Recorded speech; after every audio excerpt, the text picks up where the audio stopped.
Hello and welcome back to STEAM with Steve. Today we're going to keep going on with our directed numbers and we're going to really unpackage how multiplying and dividing works. So let's jump on in. So to start we need to have a little recap, the same rule. Now this is the rule that you use every single time at the start when you're doing the multiplying and dividing. And it's pretty simple. If it's the same, it's good. If it's different, it then becomes bad. So basically, if you see two positives, that's a good thing. If you see two negatives, that's a good thing. But if they're a positive and negative, and or a negative and positive, that's a bad thing. So the same rule, if you see a positive and positive, yep, that became a positive. If you saw a negative and negative, that actually becomes a positive. And a way of thinking about that is the same as this sentence here, which we talked about in class. I didn't not walk down the street. So if I said that to someone, they'd be a bit confused initially, but then they would know that I just walked down the street. So if you have a double negation, it actually then brings it back to being just a positive. If you then have a positive and negative, then that makes a negative, and then a negative and positive, that makes a negative. So like I said, positive and positive, that equals a negative and negative equals a positive and negative equals a negative, and the last one is a negative and positive equals a negative. So when learning your times tables, going back to the real grassroots of this is my preferred way of actually teaching it to other people. And what happens here is you've got 144 different options to learn. And by taking your time with this, it makes it a heap easier to try and work out what is what. So when you're doing multiplying, you're doing groups. So if you hadn't known, two groups of 3, that's the same as 3 plus 3. If you had 3 groups of 4, that's the same as 3 plus 3 plus 3 plus 3. And by learning these times tables, it makes your ability to work out your groups really, really quick, which helps a heap with algebra when we get there. So when I start here, I always do the ones first. So by doing one group of 1, one group of 2, and so on, it's just a repeat of the number. And then what I love about this is actually symmetrical. So instead of having just learning 12 of these boxes, we actually have 21 of the boxes done, right? Which is pretty cool. Then we do the tens. So that's just the same as jamming a 0 at the end with our times tables, and the same there. And then you can see that we've already taken up, we're dominating a lot more of this screen just by doing two of the times tables. Then the 2s. Now what happens here is you'll see a pattern, 2, 4, 6, 8, 0. 2, 4, 6, 8, 0. So the trick with this, 2 times 2 is 2 plus 2, gives you the 4, that's 6, that's 8, and that's 10. Now you'll see this core pattern repeat all the way through with that, and then you basically jam the 1 on the front. The other trick here is your 5 times tables and use that as a marker. So then we've got 12, 14, 16, 18, 22, and then 24. And then that fills in all the gaps down here. The next one then is I would do the 11s because they're just repeating themselves. So that's the same as 11 times 3, which is 33, 11 times 4 is 44, and so on, all the way up to here. Now when you get here to the 110, to the 11 times 11, the easiest way of thinking about this is do 11 times 10 and then plus 11, which gave you the 121. 11 times 12, what I usually do is I do 11 times 2, which is 22, and 22 plus 110 gives you the 132. Cool, so that's that sorted. The next one then is the 9s. Now my trick with this is I actually do the finger trick and then I'll count across. So from left to right, so 1, 2, 3, 4. So for 3 times 9, I put down the third finger and see how that gives me 2 and then 7 over here. So that's a trick here. So the 7's there, the 2's there, so 27. So if I want to do 5 times 4, put down the 5th finger, 45. If I want to do 9 times 7, 7th finger down, like we saw before, and that's 72. If I want to do 8 times 9, 9 times 9, see how it gives me 81. 3 times 9, 27. 4 times 9, 36.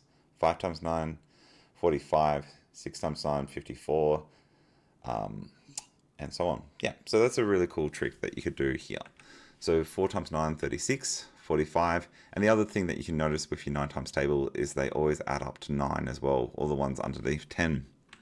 And 54, 63, 72, and then 81. And the last one with 12 times 9, like I said, I would do 9 times 10, which is 90, and then plus on 18 to get 108.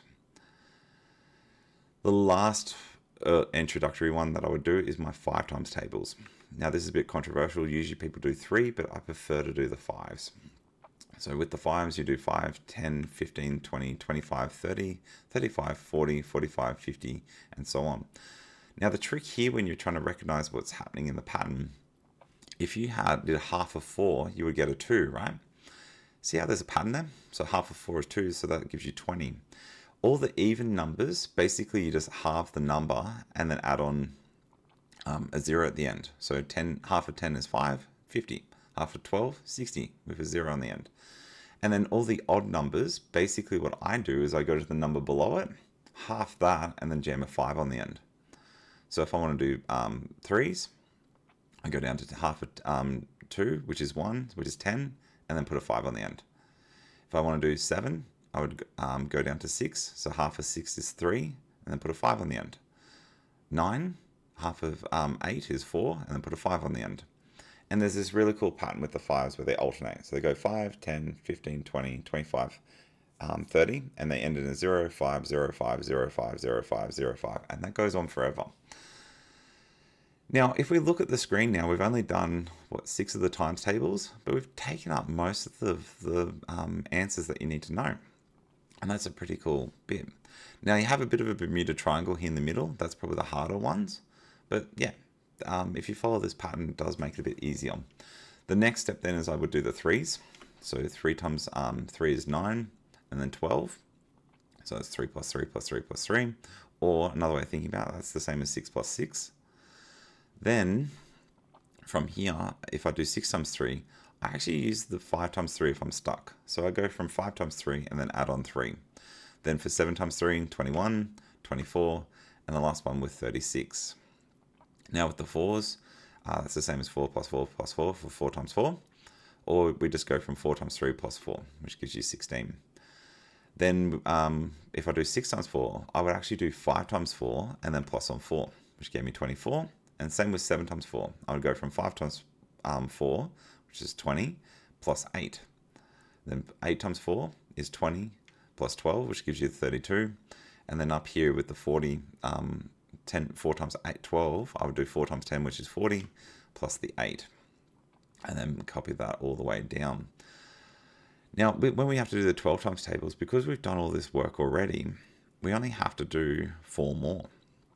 So I would do the 12 times 6 is 72. And notice that's the same as 60 plus 12. The other way of thinking about this, notice that it follows the same pattern as the original 2 times tables. 2, 4, 6, 8, 10. 2, 4, 6, 8, 10. So that pattern might help you. So with 7 times 12, I know it's going to end in a 4. And basically I just add on 12 to that, which then gives me 84. Same with this, I would add on and get 96. And then the last one, hopefully you remembered that I said there was 144 different options, because that's the same as 12 times 12. So you just do the 120 plus the 24 to get 144.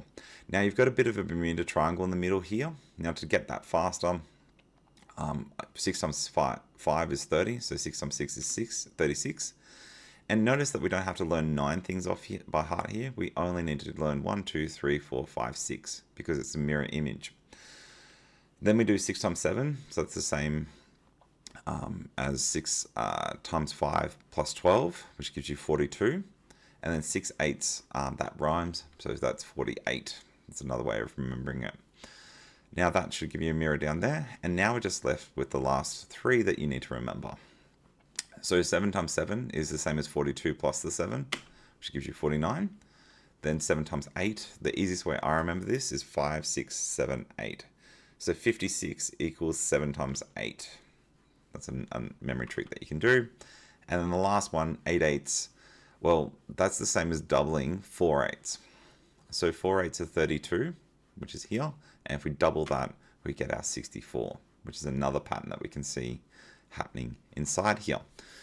Now, learning all these off by heart really makes your speed a lot quicker, which then makes your algebra processing faster.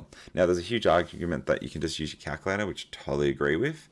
But there's two types of students. The ones that type into the calculator all these different answers, and the ones that just know it. The ones that have to type it will always be 4 times slower, because they'll have to pick up the calculator, type it in, press equals, and then get it. Whereas the students that have this under the understanding, these are the ones that start succeeding, particularly under exam conditions when you're being timed. So when you multiply, now that we've done all that, let's unpackage what you need to do. So the first step is you work out the symbol of the same rule, then you multiply the numbers. So if I have -3 times 6, the first step is the symbol. So a negative and a positive makes a negative. Then 3 times 6 gives me the -18. So we're going to explore some things here. So now we're going to do this one. So -2 times 7. So negative and a positive makes a negative. And then 2 times 7 gives 14.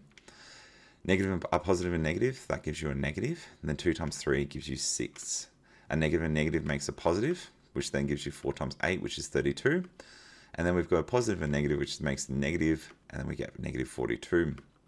Now we've got a negative and a positive, which gives you a negative, and then 9 times 4, which is 36, and then a negative and negative, which makes a positive, and then 7 sevens are 49. So just pause the video and have a crack at all these guys. Awesome. So the first one is -16. Next one is 14, then 25. Then we've got -72, -20, -16, 49, -25, -63, -35, -16, -48, 8, 30, -35, 30, 35, 100, -5, -1, and then 21. The next step then is if you want to divide. So basically exactly the same, work out the symbol with the same rule, and then divide the numbers. So positive and negative, they're different, so therefore this will become a negative overall, and then 4 goes into 28 7 times, so that gives you -7. So now to explore that, if we've got -44 divided by 11, that's the same as a negative and positive, which gives you a negative, that gives you -4. Positive and negative gives you a negative, which then gives you -5. A negative and negative gives you a positive, which then gives you 9. And positive and negative gives you a negative, which then gives you -3. A negative and a positive gives you a negative, which then gives you -5. And lastly, a negative and negative gives you a positive, which then gives you 8. So just pause the video, see if you can have a crack at these ones. Okay, so the first one, you got a negative and a positive, so that gives you -24. The next one for question 2 was -14. Question 3 was -36. Question 4 was -88. Question 5 was 20. Question 11 was -99. Question 12 was -60. Question 13 is 110. Question 14 is 84.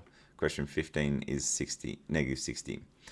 Now this one's a little bit more challenging. You've got 2 numbers to choose from. So -5, 3, -8, 1, -4, 7, -2, and -10.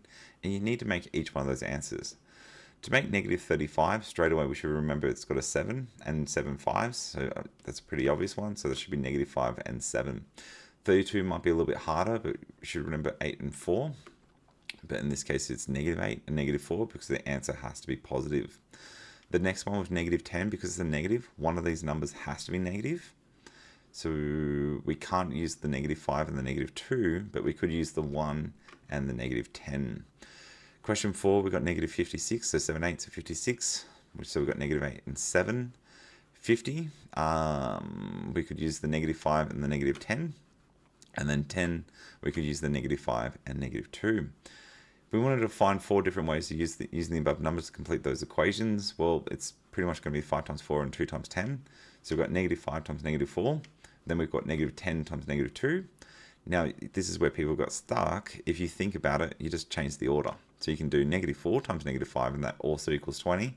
And the same is the -2 and the -10. This comes from the communication law, which we will be doing eventually. Then we'll choose 3 different numbers to choose from this list. What I worked out was -8, -2, and then 3. So 6 eighths were 48. And then if you think about it, 2 of those numbers have to be negative, or they have to be all positive to make that work. Cool. So there's a Dr. Frost there to have a crack at. That's a really good indication of where you're at with these. Hopefully that's giving you some insight. And yeah, If you have enjoyed the video, please give us a like and subscribe, as it does help with the YouTube algorithm. And yeah, make sure that you use the same rule first, so positive and negative. If they're the same, it's good. If they're different, it's bad. Do that first, and then do the math for the timesing of your numbers. Also the same with divide. So that's it for me. Thanks again. If you did enjoy the video, like and subscribe, and see you next time on STEAM with Steve. Adios.